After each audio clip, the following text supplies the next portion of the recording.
Allu Arjun ఇష్యూపై Harish Rao hot comments చేశారు. ప్రభుత్వం అల్లు అర్జున్ ఇష్యూలో చూపిస్తున్న చొరవ అన్నిట్లో చూపించాలని అన్నారు. ప్రభుత్వ నిర్లక్ష్యం వల్ల 50 మంది గురుకుల విద్యార్థులు చనిపోయారని, వారికి ప్రభుత్వం ఎక్స్గ్రేషియా ప్రకటించలేదని అన్నారు. ఓ వ్యక్తిని టార్గెట్ చేసి వేధించడం వల్ల రాష్ట్రం పరువు పోతోందని, రేవంత్ తో ఫోటో దిగిన వారు అల్లు అర్జున్ ఇంటిపై దాడి చేశారని హరీష్ రావు అన్నారు. అల్లు అర్జున్ ఇష్యూపై హరీష్ రావు చేసిన హాట్ కామెంట్స్ కి సంబంధించిన బ్రేకింగ్స్ మనం చూస్తూ ఉన్నాం. ప్రభుత్వం అల్లు అర్జున్ ఇష్యూలో చూపిస్తున్న చొరవ అన్నిట్లో కూడా చూపిస్తే బాగుండు అంటూ హరీష్ రావు అభిప్రాయపడ్డారు. ఓ వ్యక్తిని టార్గెట్ చేసి కేసులు పెడుతున్నట్టుగా ఇది కనిపిస్తోందని చెప్పారు. ప్రభుత్వ నిర్లక్ష్యం వల్ల ఇప్పటివరకు 50 మంది గురుకుల విద్యార్థులు చనిపోయారు. చనిపోయిన విద్యార్థులకు ప్రభుత్వం ఎక్స్గ్రేషియా ఇంకా ప్రకటించనే లేదు అని చెప్తున్నారు హరీష్ రావు. ఓ వ్యక్తిని టార్గెట్ చేసి వేధించడం వల్ల రాష్ట్రం పరువు పోతోంది అన్నారు. సీఎం కి అల్లు అర్జున్ ఇష్యూపై మాట్లాడేందుకు సమయం ఉంది, కానీ ప్రజా సమస్యలపై మాట్లాడేందుకు మాత్రం ముఖ్యమంత్రికి సమయం లేదు అన్నారు హరీష్ రావు.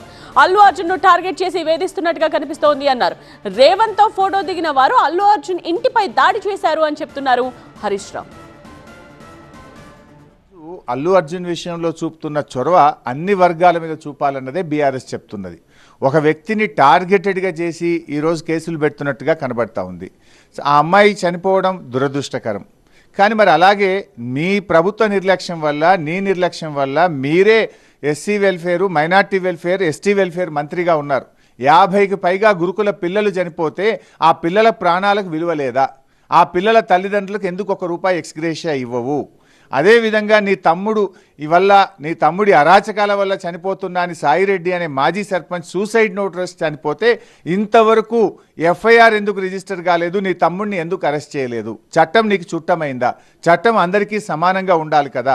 80కి పైగా ఆటో డ్రైవర్లు చనిపోతే నీలో చలనం లేదు.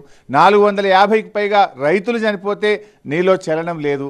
కానీ ఒక వ్యక్తిని టార్గెట్గా చేసి ఉద్దేశపూర్వకంగా చేసేయడం వల్ల రాష్ట్రం యొక్క ఇమేజ్ దెబ్బతిని రాష్ట్రానికి నష్టం జరిగే అవకాశం ఉంది. నిన్న కాంగ్రెస్ గుండాలు అందరూ రేవంత్ రెడ్డితో ఫోటోలు దిగినోళ్ళే ఇవాళ వాళ్ళని తీసుకుపోయి అల్లు అర్జున్ గారి ఇంటి మీద దాడి చేశారు. సిద్దిపేటలో కూడా కాంగ్రెస్ గుండాలతో నా క్యాంప్ ఆఫీస్ మీద దాడి చేయించింది ఇదే కాంగ్రెస్ పార్టీ. అంటే కాంగ్రెస్ ప్రభుత్వం ప్రశ్నించే గొంతుల మీద దాడి చేస్తూ ఉంది.